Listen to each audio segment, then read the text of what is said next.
Can you explain to us the importance of self-care and recovery during big tasks like this one? Yeah, well, it's huge, isn't it? It's a huge part of anything like this. So, for example, I know we're only talking about my feet and all earlier. And sometimes that side of things is self-care and doing all those other bits outside of the challenge itself is probably bigger and more challenging sometimes. I mean, you get off the treadmill there, the last thing you want to do is be, doing exercises to in terms of stretches or mobility or whatever. You probably want to just get off and get into bed kind of thing. But it's just getting that routine and building that resilience to do all those kind of things, to look after yourself.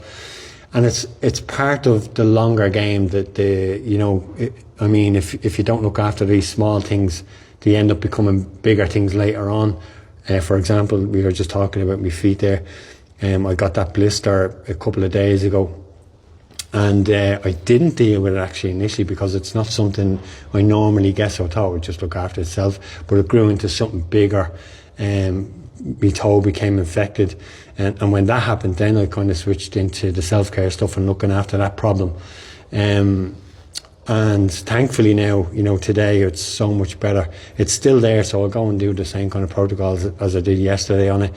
But I mean, if you don't look after things like that, I mean, they can become so much bigger and almost derail your efforts, that way.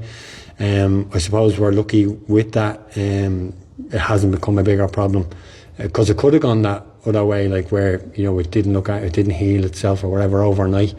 And that can happen in these things. I've seen it, like the likes of DECA UK, people, not looking after certain injuries, and they become bigger, and it's hard. Like, it is hard, because all you want to do when you finish a challenge is literally nothing, and that's, I suppose, where the resilience kicks in. So yeah, it's a massive part of these events. But again, we keep comparing these kind of things with events, but they are other things you can use in everyday life. So for example, I mean, it's like work, isn't it? Like, this is like my job for the next 60 days. I do my work, and then all I want to do when I go home is nothing, but there's things I need to be doing there to look after myself.